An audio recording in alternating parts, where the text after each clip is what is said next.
C'est bien dommage que vous partiez parce que vous allez rater une table ronde exceptionnelle. Je dis ça, je dis rien. Il y en a qui arrivent. Très bien.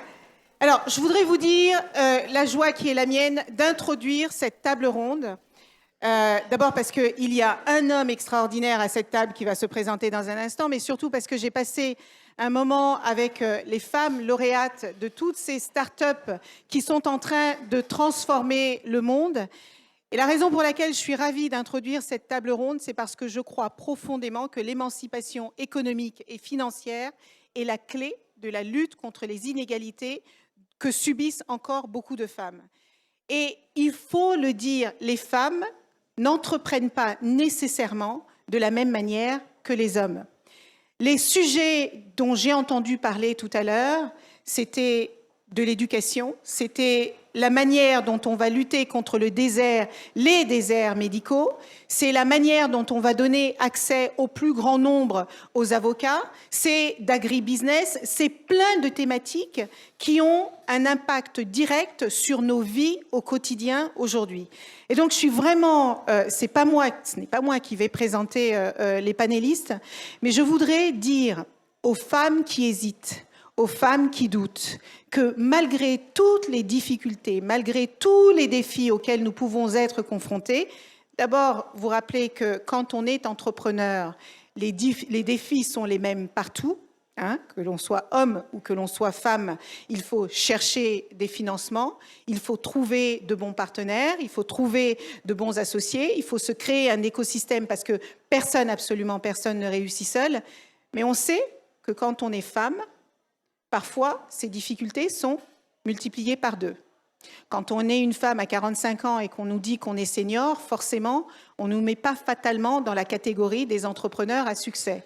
Et pourtant, des femmes qui entreprennent et qui réussissent, il y en a pléthore. Quand on est une jeune femme et qu'on va lever des fonds, alors non seulement il n'y a que 2% des fonds d'investissement qui sont dédiés aux femmes qui créent des entreprises, mais quand on est jeune, on va fatalement avoir ces questions très biaisées, parfois sexistes, parfois consciemment, parfois inconsciemment. Donc on sait bien qu'on doit lutter contre des obstacles qui sont visibles et d'autres qui sont invisibles. Mais on a suffisamment de modèles d'entrepreneuriat aujourd'hui, d'entrepreneuriat à impact, qui change véritablement le monde. Je pense notamment à Fanny Picard, qui a été l'une des premières femmes, et merci de me l'avoir rappelé, l'une des premières femmes à avoir créé un fonds à impact il y a plus de 10 ans, et qui transforme le monde. Toutes les entreprises sont importantes, parce que les entreprises qui créent de la valeur sont importantes.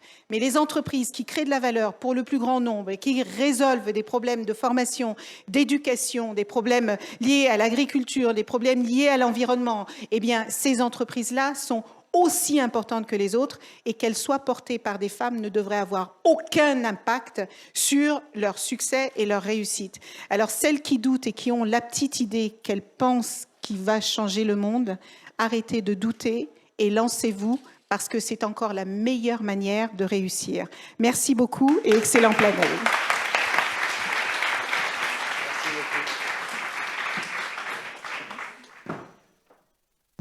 Bon, qu'est-ce qu'on peut dire de plus? Nothing, Marc, what can we say? Plein de choses, c'est pas 2 fois plus difficile, c'est 4 ou 10. Bon, vous êtes venus et on va parler de l'entrepreneuriat au féminin. Parce qu'aujourd'hui, on le sait, un chiffre que vous connaissez sans doute, je crois que c'est 2% des financements par les fonds sont consacrés aux projets portés par des femmes. On a 2 lauréates aujourd'hui. Alors j'en connais une particulièrement parce qu'elle est de Caen comme moi, donc évidemment, j'y peux rien. Ça crée de la proximité, mais ça ne veut pas dire que l'autre lauréate n'est pas moins valeureuse, et au contraire. Non, mais je sens que vous ne m'aimez pas. En tout cas, on va parler des problématiques qui émergent et quand on se lance, Elisabeth Morano l'a dit, il ne faut pas hésiter, et pourtant il y a beaucoup de choses qui font que parfois on est empêché. On rappelle juste Lucie Derli-Arteria, lauréate 2002. On rappelle quel était le projet que vous portiez. Il est compliqué, mais en même temps génial. Alors, je vais essayer d'être le plus simple possible. Nous, chez Arteria, on développe un dispositif médical qui met en évidence les artères, l'artère notamment radiale que vous avez au niveau du poignet ici, tout simplement parce qu'en France, on a besoin de la détecter une fois toutes les 3 secondes pour piquer dedans et faire un prélèvement sanguin, pour poser des stents ou pour poser des cathéters. Malheureusement, c'est difficile de ponctionner une artère et dans 30% des cas, on ne la trouve pas du premier coup. Et puis ça fait mal. Ça Ouais. fait très mal. Ça fait super mal, ça fait perdre beaucoup de temps aux soignants et ça fait perdre de l'argent à l'hôpital. Depuis 4 ans maintenant, on fait de la recherche pour développer un dispositif qui se met sur le poignet, qui est capable de détecter l'artère très facilement et de projeter cette information sur la peau. C'est génial. Est-ce que vous avez trouvé les sous? Parce qu'à l'époque, quand on s'est croisés, il y avait encore un peu du retard à l'allumage. Je considérais, parce que quand on vous raconte l'innovation, on se dit, mais il n'y a pas de raison. Il y a toujours un petit décalage entre le projet et son envol. Alors, à l'heure actuelle, on va amorcer nos études cliniques à partir de septembre prochain. Donc, on va pouvoir avoir des preuves concrètes. On est dans le médical, c'est très long. Il y a beaucoup d'enjeux. Il y avait un sujet sur les finances également. Donc, l'année dernière, on a élevé 1,5 million d'euros. Cette année, on en cherche 3,5. On lance un appel, hein, si quelqu'un a 3,5 millions d'euros. Non, Ouais, on peut. Hein. tout à fait. Tout à fait. Autre lauréate, rappelez-nous, parce qu'on est là pour faire aussi la preuve par l'exemple, racontez-nous un peu votre aventure à vous. Tout à fait. Donc moi, j'ai monté un projet qui s'appelle Kraken. C'est un logiciel qui vient aider les constructeurs à comprendre l'interaction. Priscille, hein, pardon, j'ai oublié. Priscille, oui, c'est moi. Priscille Béguin. Qui vient du coup aider les constructeurs à comprendre l'interaction qu'il y a entre les intempéries, les pluies et les inondations, et les structures qui sont en train de concevoir et en train de construire, pour construire des villes qui sont plus durables et qui sont plus résilientes au changement climatique. On l'a vu ces 3 dernières semaines en France, c'est pas encore ça la résilience au changement climatique. On a des inondations un peu partout à cause des fortes pluies. Et du coup, notre logiciel, il permet aux ingénieurs de la construction de comprendre ces événements-là et de construire des villes qui seront capables de générer une meilleure réponse à ce genre d'événements. Alors, nous avons 2 représentants de l'IWF avec nous. On va commencer par vous. Pourquoi finalement si peu de financement? Pourquoi, au fond, Rebecca, on voit bien que les innovations, elles valent largement celles des hommes. Pourquoi encore aujourd'hui, on a du mal à financer des projets au féminin, alors même que la technologie est innovante ou une technologie de rupture? Ça, c'est une bonne question. J'aimerais bien savoir y répondre. Non, je pense que le monde des startups au féminin, comme l'ensemble de la société, est encore soumis à beaucoup de stéréotypes de genre. Et que dans ces stéréotypes de genre, il y a notamment le fait que des femmes comme celles qu'on voit ici, à un moment donné, peuvent avoir des trous dans leur carrière, vont avoir des enfants, peuvent avoir moins d'ambition, s'auto-limiter. Alors qu'en fait, aujourd'hui, on sait que les startups qui sont gérées par des femmes sont plus performantes. Donc c'est aussi documenté, ça. C'est documenté, bien sûr. La prise de risque est différente, c'est des startups plus performantes. Donc la réalité, c'est que la question du genre ne devrait même plus se poser dans le financement des startups. Et c'est pour ça qu'aujourd'hui, justement, avec IWF, on fait ce tremplin des startups et des startups paritaires parce qu'on veut rendre visibles des projets incroyables. Et on le voit puisque moi, j'étais présidente du tremplin For Good, donc sur les projets à impact. Et on a eu des dossiers incroyables de projets qui changent le monde et qu'on a la chance aujourd'hui de pouvoir mettre en lumière parce qu'en fait, il y a un besoin absolu que ces projets se voient. Et donc, la mission d'IWF au travers de ce tremplin, c'est justement de les rendre visibles, de les accompagner dans la durée, de les mentorer, de leur faciliter quand on peut l'accès au financement, à notre réseau, pour justement les amener là où on pense qu'elles peuvent aller avec notre soutien.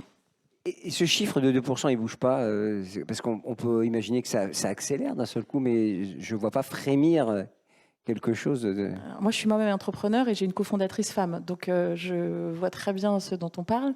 Mais en fait, le décalage, il se fait sur les équipes 100% féminines ont 2% de financement.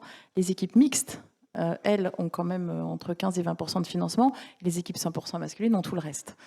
Donc clairement, le girl power fait peur, a priori, dans l'entrepreneuriat.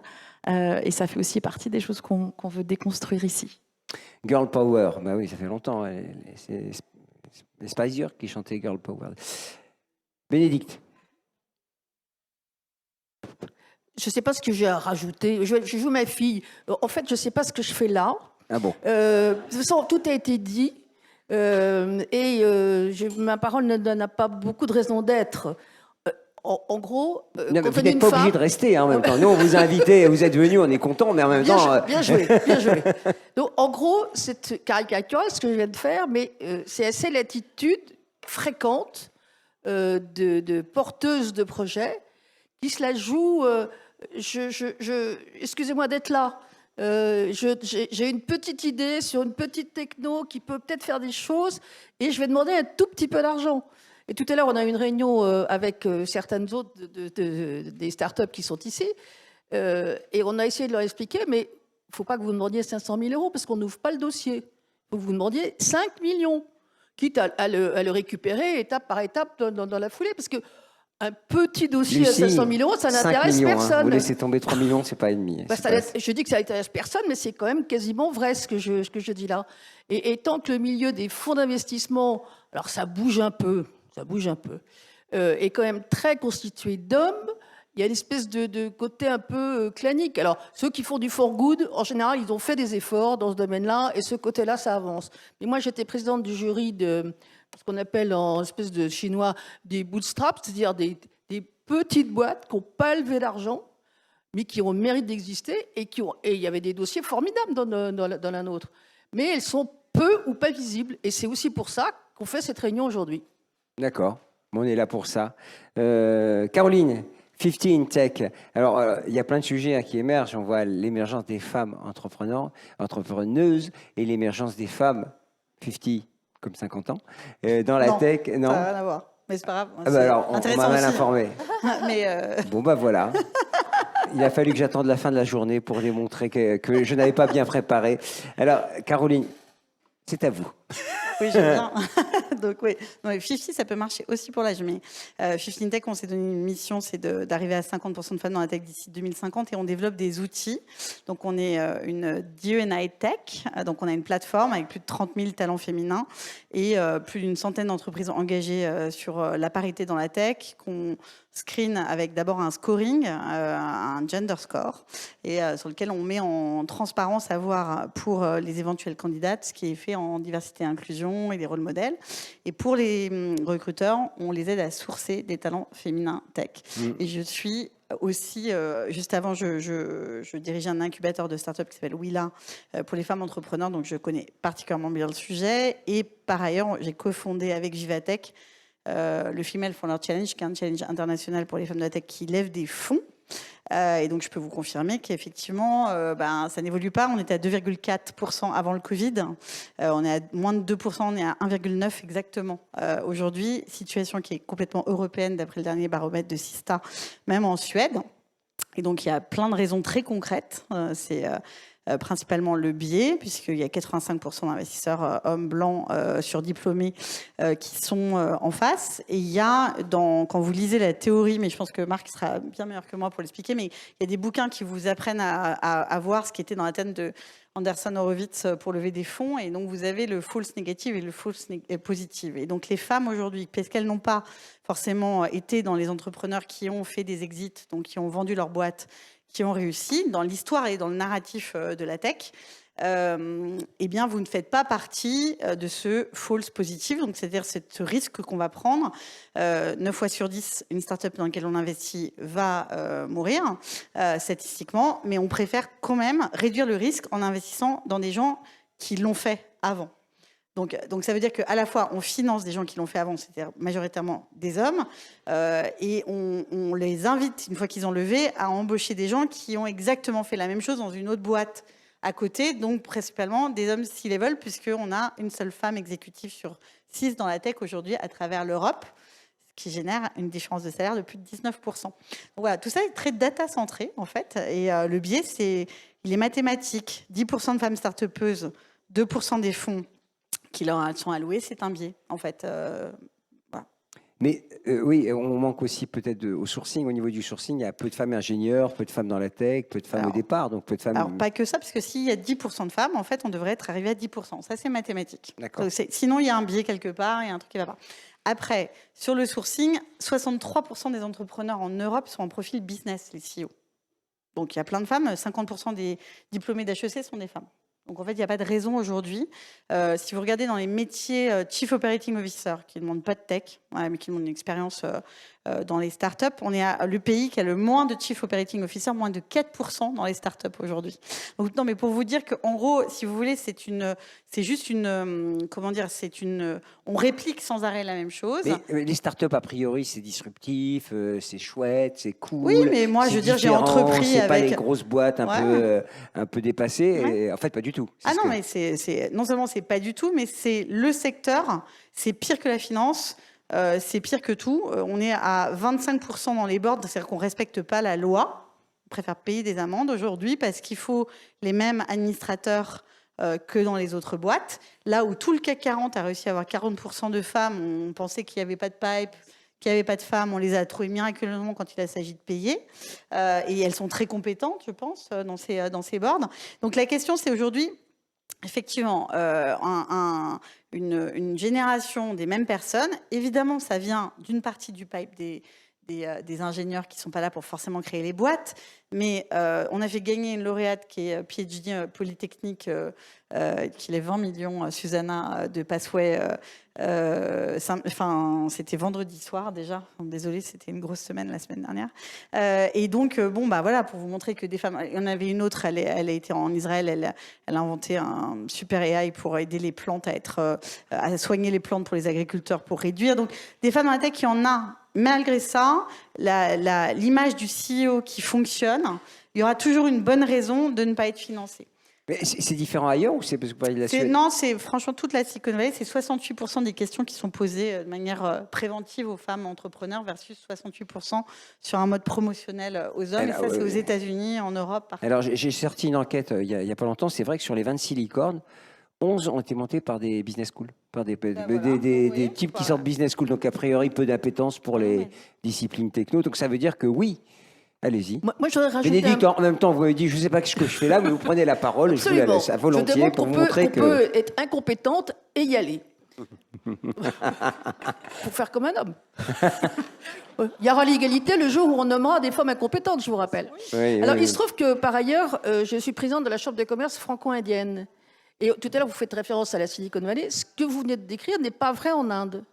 Et alors, il y a peut-être une... Je n'ai pas encore suffisamment investigué pourquoi, mais il y a peut-être un début de réponse dans le fait que dans les IAM, c'est-à-dire les grands instituts indiens, que ce soit de tech ou de management, il y a 43% de filles. Et notamment dans la partie tech. Je ne vous parle pas que du management, de la partie tech. En Inde. Un territoire, a priori, peu enclin à cultiver la parité, en plus. Non, ça dépend à quel niveau. Mais c'est peut-être un début de réponse et je vais essayer de travailler davantage là-dessus. D'accord, vous revenez l'année prochaine. Pareil en Tunisie, Tout à au Maroc et en Sud-Asie. Vous avez 40%. Alors, vous avez remarqué que, vu quand même la tonalité du débat, j'ai attendu avant de faire parler Marc. Merci. Marc, quelle pression. Alors, d'abord, tu accompagnes depuis longtemps ces tremplins. Ouais, donc tu connais bien et je te tutoie, vous connaissez bien. Alors, qu'est-ce que tu as retenu de toutes ces années sur alors, là, en l'occurrence, on soutient des femmes qui s'investissent. Est-ce que tu as identifié des raisons pourquoi finalement le système ne pousse pas ? Je pense qu'on a déjà entendu quelques éléments sur les investisseurs, mais il y a d'autres petits éclairages peut-être dans les stéréotypes, si je peux être dans les stéréotypes. Et c'est assez représentatif de ce que nous avons vu. On a eu 180 dossiers cette année, femmes qui ont candidaté. Les hommes, dans les startups, ils vont chercher, grand stéréotype, pas pour tout le monde, mais une grande majorité, faire de l'argent. Ils vont chercher un business model qui a déjà été prouvé dans le B2B, dans les modèles SaaS, où on peut essayer de monter en puissance, où on sait qu'on peut attirer les investisseurs. Donc, on sera sur un terrain balisé. On ne peut pas les blâmer pour autant. Pardon ? On ne peut pas les blâmer pour autant. Non. Mais dans les réussites, ils réussissent parce que, comme on disait, les investisseurs cherchent ce type de dossier. Sur les 180, ce que nous avons vu, même dans les lauréats, les femmes, elles vont chercher une start-up qui a un purpose, qui a un intérêt pour la société dans plein de domaines, dans le médical, dans l'écologie. Elles vont pas chercher que à faire de l'argent. Bien évidemment, c'est pas de bénévolat non plus. Mais déjà, il y a ce biais, je pense, assez énorme sur pourquoi la plupart des femmes se lancent dans l'entrepreneuriat. Souvent, les femmes cherchent à résoudre un pain, une problématique sociétale ou personnelle qu'elles ont rencontrée. Et on le voit parce que les dossiers For Good, qui étaient des dossiers avec le plus de femmes exclusivement, par rapport aux autres dossiers, et ce sujet du sens est un élément extrêmement fort et un vecteur très fort dans le choix des femmes de monter leur boîte. Après, il y a quand même une autre stat qui est intéressante, c'est qu'aujourd'hui, vous avez 55% des femmes qui disent qu'elles arriveraient à mieux concilier leur vie pro et leur vie perso si elles étaient à leur compte. Et donc, il y a quand même ce sujet derrière. Bon, après, quand on est entrepreneur, on voit que les aléas sont quand même importants. Mais il y a quand même aussi dans le fait de vouloir créer une start-up, et moi, je prends mon exemple parce que ça a été le cas, le fait de vouloir résoudre un problème de société qui était celui que j'avais moi rencontré dans le monde de l'entreprise et qui souvent est le déclencheur du fait de monter un projet entrepreneurial aussi. Il y a un deuxième élément que je pense qu'il faut être, c'est aussi une prise de conscience. Et je pense que nos deux lauréats de l'année dernière constatent aussi, c'est une question de réseau. Là, vous avez abordé le sujet, le réseau entre l'entrepreneur et le monde de finance. Souvent, on a des copains dans les fonds d'investissement et c'est un réseau d'hommes qui fait perpétuer ce business model. Les femmes entrepreneuses, elles vont travailler, elles vont consacrer les heures à faire monter leur business, leur activité, vont pas forcément passer leur temps sur l'aspect réseau. Mais cet aspect réseau est quand même assez fondamental quand on est confronté Caroline, à la partie levée de fonds. Donc, ce qu'on peut faire, et c'est un peu l'objet de ce qu'on fait aujourd'hui avec le tremplin Startup, IWF aussi, c'est aider ce réseau à la fois pour le levée de fonds, mais également pour le business, pour la mise en relation avec les grands groupes. Donc, il faut pas négliger cet élément-là, l'importance du réseau qu'on est en train de faire une start-up, scale-up. Caroline, alors, pardonnez-moi si je veux être un peu piquant. Ouais. On a une vision assez angélique des femmes entrepreneuses qui investissent pour le good, puis les mecs qui veulent faire du pognon, quoi. Moi, j'ai une autre vision, c'est que je pense qu'on entreprend sur des marchés qui sont sous-évalués. Donc, si vous regardez la Femtech, qui représente un marché à plus de 50 milliards de dollars, pendant très longtemps, les investisseurs qui ne se sentaient pas trop concernés par les règles, l'endométriose ou des sujets qui étaient liés à la santé de la femme. Si vous regardez le cœur Karmat, il a été conçu sur des datas qui étaient un mauvais dataset, qui était l'analyse du fait que les hommes faisaient plus de crises cardiaques que les femmes. On s'est rendu compte, grâce à un concours mondial d'innovation qui a été lancé il y a 5-6 ans, qu'en fait, les femmes mouraient aujourd'hui plus de crises cardiaques que de cancer du sein, mais parce qu'on n'a pas les mêmes symptômes. Nous, c'est de la fatigue, une douleur dans le dos, etc. Donc, en fait, ce cœur, il n'est éligible qu'à 20% de nos cages thoraciques. Moi, je renverse la théorie, c'est de dire qu'en gros, les parts de marché, aujourd'hui, l'efficacité des produits ne sont vues qu'à moitié. Aujourd'hui, on perd énormément de performances économiques sur les marchés et les produits qu'on lance parce qu'on n'étudie pas l'ensemble du marché. Donc la Femtech, un marché sous-évalué. Moi, je peux vous parler de mon expérience. Quand j'ai levé des fonds, on a levé 1,3 million. Levé sur la diversité et l'inclusion, alors qu'on faisait du recrutement tech qui vaut plus de 200 000 milliards de dollars aujourd'hui, hein, d'accord. Et la diversité et l'inclusion, le marché, rien des tout, va être évalué à plus de 30 milliards de dollars.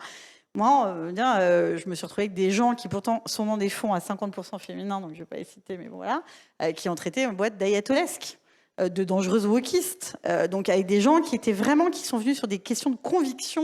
Là où je parlais, moi, de marché économique, on faisait un MRR fantastique à 2 ans d'expérience, je peux vous dire.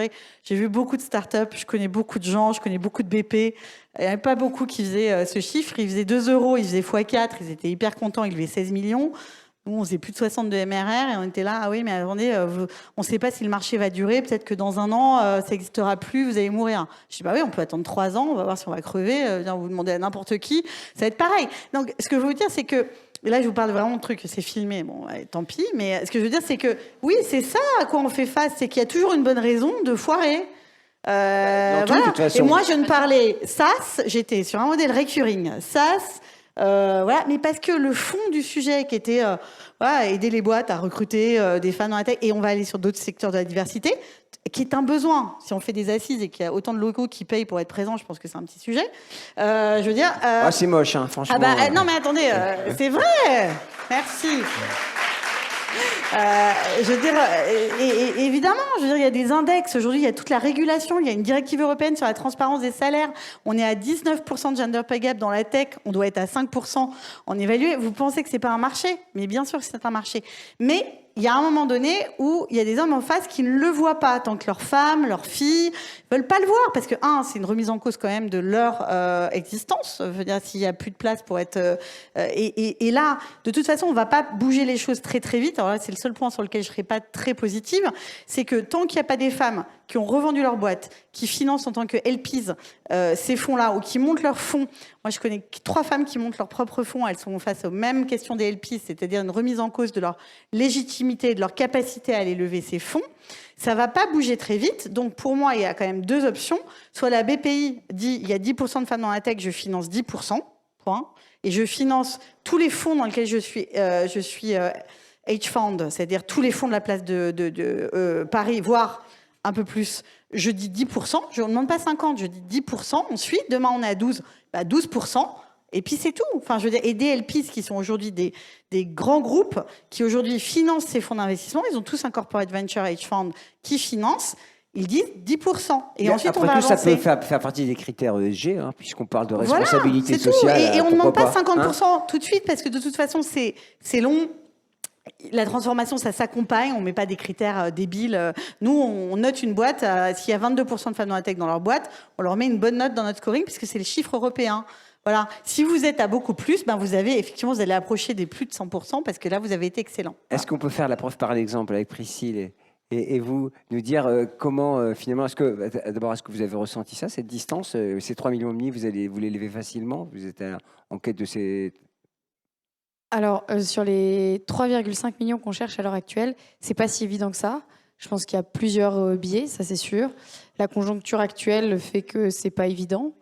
Nous, on est dans le médical et du coup, les fonds médicaux, il faut toujours avoir la bonne thématique. Et ce qu'on fait, on n'est pas sur une pathologie, on est sur un accompagnement en amont d'une pathologie, donc on répond pas à des sujets précis. Et on est sur une étape où soit on fait des levées trop petites, soit on n'est pas le bon timing. Enfin, Caroline, qu'est-ce qu'on donne comme conseil, Lucie? Il n'y a pas un peu d'AI dans le projet, je ne sais pas, parce qu'apparemment j'ai entendu tout Vivatech. Ouais. S'il n'y a pas d'AI, on est mort. C'est ce qu'a dit John Chambers. On a fait une masterclass privée, donc il faut que tu développes. Non, mon conseil, c'est effectivement de ne pas lâcher, mais regardez les fonds qui aujourd'hui financent le plus, c'est du hardware que tu fais. Ouais, c'est ça. Il y a quelques fonds hardware sur la health tech. Il faut vraiment être très précis sur les approches et sans arrêt de démontrer la taille de marché. Après, je vais pas dire, moi je l'ai fait et ça a quand même été difficile. Donc le réseau à mort. Il faut des gens assez puissants. C'est Marc. C'est vraiment être introduit, faire du bruit autour de soi. Et mettre en place un momentum, mais on ne va pas se cacher. Si on est à 1,9% cette année, malheureusement, j'ai peur qu'avec la crise de l'investissement, les chiffres baissent encore un peu l'année prochaine. Mais je pense qu'il y a aussi tout le financement à la R&D. Vous avez beaucoup d'innovations et il y a des fonds européens, EIC, je ne sais pas si tu les as vus. Si, voilà. Et ça, je pense qu'il y a beaucoup sur la santé et les femmes. Énormément de tracks. Donc, Marocco, ça serait d'aller prendre du non-dilutif en grants, tu vois. Et j'ai le contact, donc je te le filerai. Voilà. Super. On arrête la conversation à 2. Non, un petit mot parce que vous avez une autopsie. Je lui ai demandé comment elle s'en sort. Vous avez tout de suite donné le tuto conseil. Merci parce qu'elle sait où elle. C'est ça qu'il fallait faire. Non, mais on répond à la question, donc c'est dur. C'est pas évident, non. Voilà. Même si on a accompagné des bons. On sera là. Priscille, alors, et vous, ce que nous expliquait Caroline? Oui, c'est affreusement difficile. Combien vous avez besoin d'argent là Oui, moi je lève 1,5 million. Si vous avez un chéquier, n'hésitez pas à ouvrir. Ça tombe mal. C'est affreusement difficile. Et si je peux rebondir sur l'ensemble de ce qui a été dit à ma gauche, je pense que c'est pas un sourcing des entrepreneuses qu'on a comme problème, c'est un sourcing de banquières. Les gens qui font du financement sont tous des hommes de plus de 50 ans, qui financent des gens qui leur ressemblent. Et je ne ressemble pas à un homme blanc de plus de 50 ans, hein, ça je ne veux pas me le mentir. Et c'est le principal défaut de tous nos projets tech. C'est-à-dire qu'effectivement, comme Lucille, mon projet n'est pas parfait, parce qu'aucun des projets n'est parfait. Donc on a tous des défauts, on a tous des difficultés, on n'a tous pas fini d'entreprendre, sinon on ne demanderait pas de l'argent. Et donc il faut que les gens qui financent passent au-delà des petits défauts de tous les projets pour avoir confiance en nous et nous donner notre chance. Et ça, c'est extrêmement difficile. Rebecca, c'est-à-dire que les défauts, il y a une loupe grossissante sur les projets féminins. C'est ce que je crois comprendre. Les défauts, on les voit en plus gros chez les entrepreneuses. Chez ceux qui financent, en tout cas. Si je peux amender ma proposition, je pense que les financiers ne financent qu'un seul type d'ambition et qu'un seul type d'entrepreneur. Et ils ont beaucoup de mal à imaginer d'autres types d'ambitions, d'autres types d'entrepreneurs. Pas pareil. Je vous ai laissé pensive. Là, je suis d'accord. C'est pour ça que je voulais être bien précise. Non, oui. Je pense qu'effectivement, ça ramène au sujet du rôle modèle de la table ronde d'avant. Et c'est ce que disait Caroline, c'est que quand on verra des femmes successful qui ont vendu leur boîte et qui elles-mêmes réinvestiront dans un écosystème où il y a d'autres femmes, tout d'un coup, le cercle sera beaucoup plus vertueux. Pour autant, il y a aussi des réseaux, Catherine est là, de femmes business angels dont je fais moi-même partie, qui sont aussi des femmes qui, justement...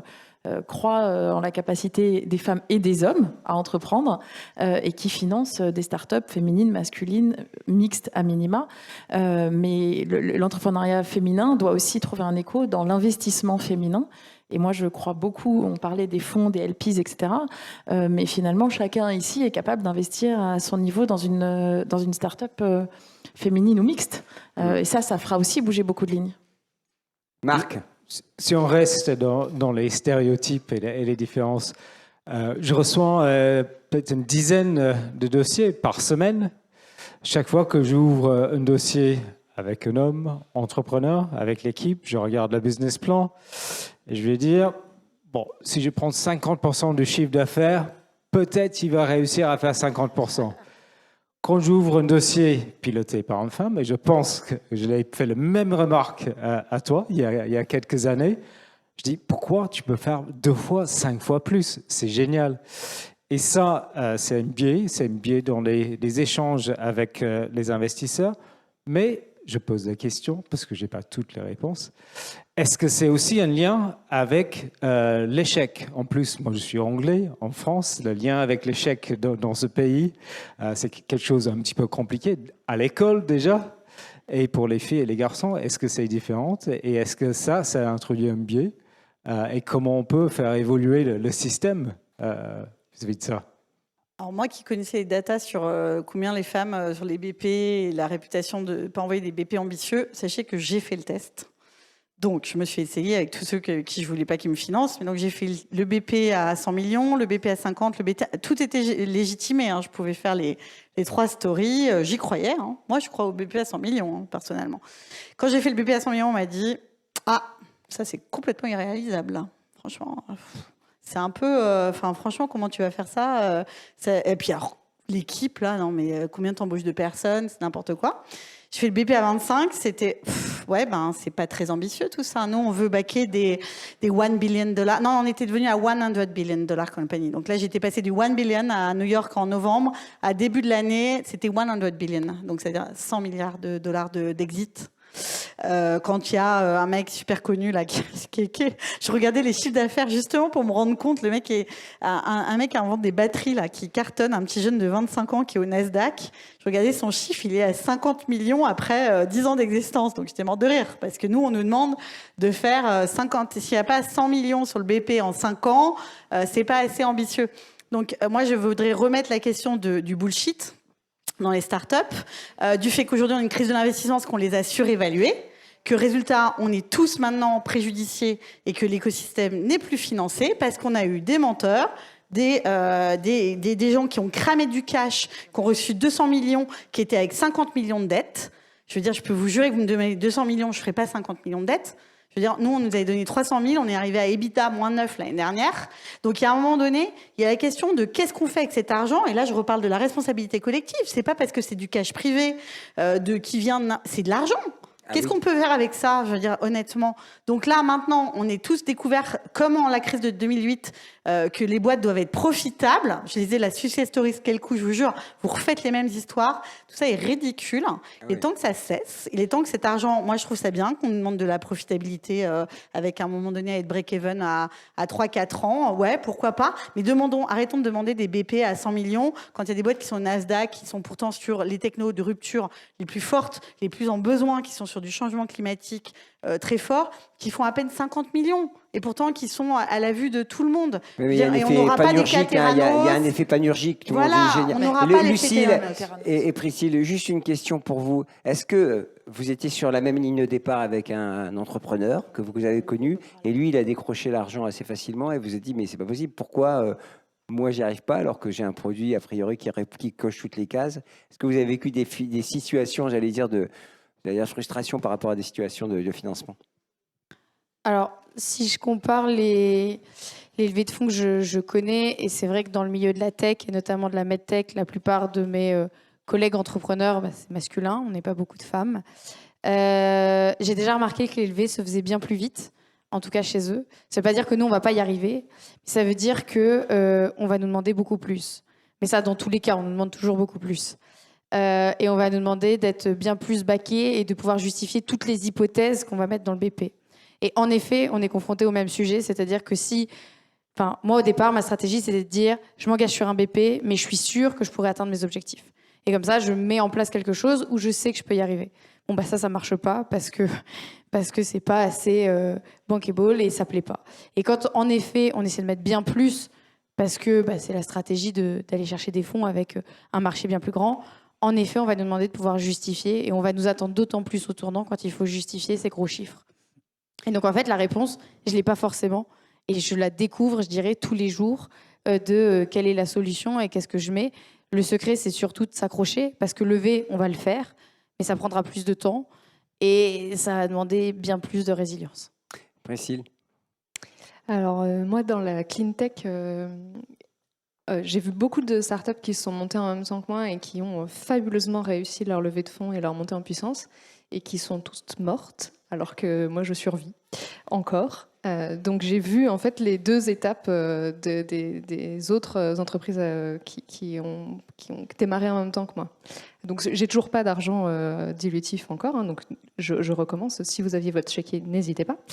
Mais je suis toujours vivante et j'ai réussi du coup avec résilience à monter un projet qui est encore profitable. Donc, lever des fonds vite, c'est pas forcément non plus une solution à tout.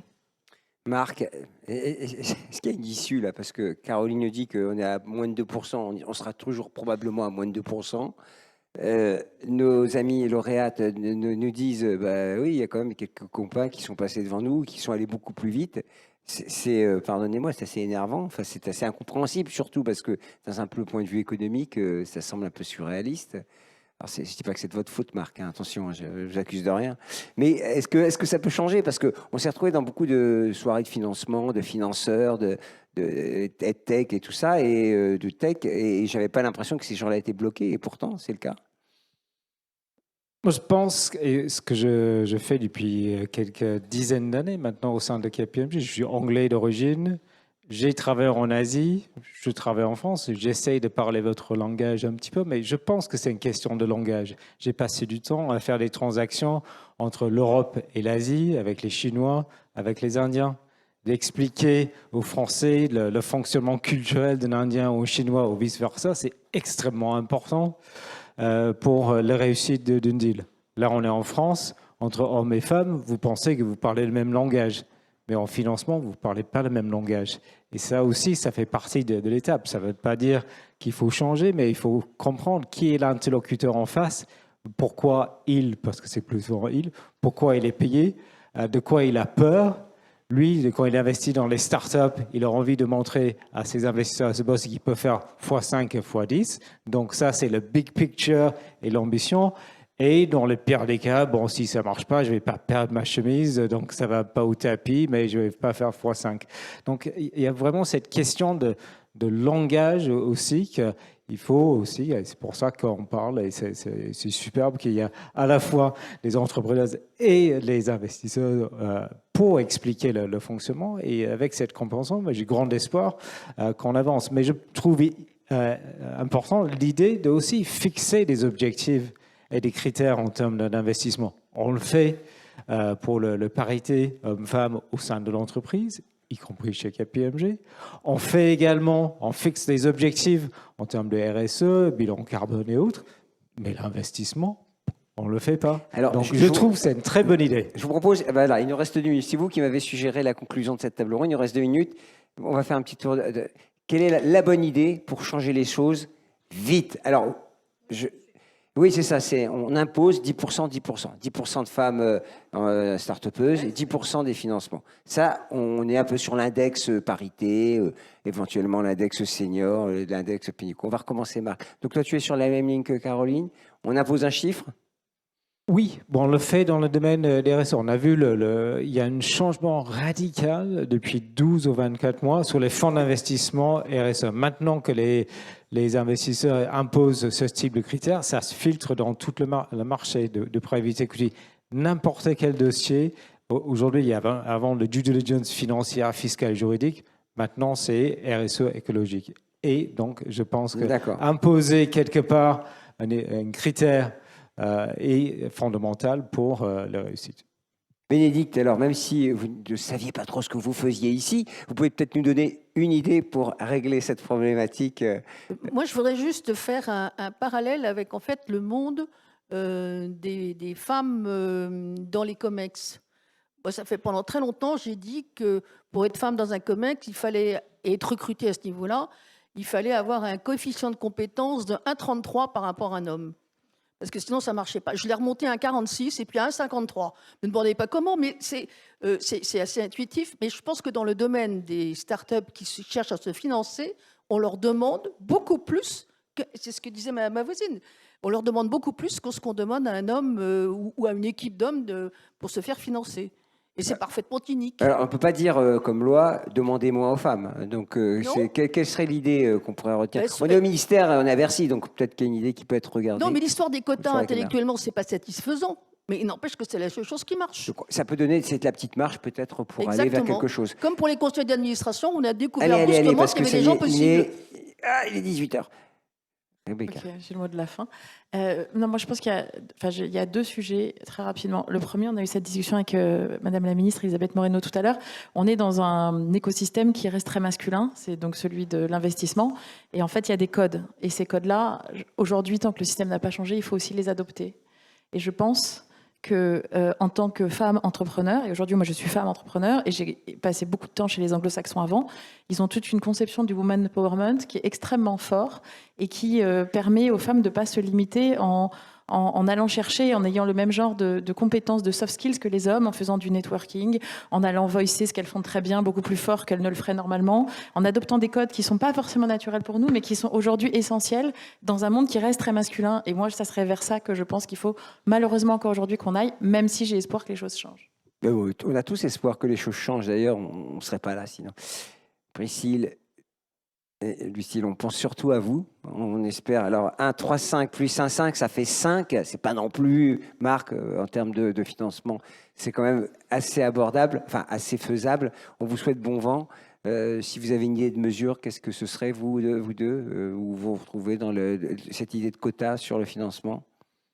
Alors, oui, au-delà du quota, je dirais, autant le financement public commence à se mettre à la page sur les enjeux actuels, il faudrait que les financements privés s'y mettent aussi et aient conscience de ça. Moi, je mettrais bien des quotas dans les équipes de financement, en obligeant qu'il y ait des femmes dans ces équipes. C'est prévu, ça aussi. Voilà, merci beaucoup. Parce qu'il n'est jamais trop tôt pour lutter contre les inégalités. Parce que le monde change et que les femmes aussi en sont les architectes. Parce que nous avons besoin de modèles inspirants pour atteindre les objectifs de parité. Pour que ce sujet n'en soit plus jamais un. Pour réussir cette transformation, il nous faut de l'ambition. Sur tous les sujets qui comptent, c'est à nous d'agir. Ensemble, faisons bouger les lignes.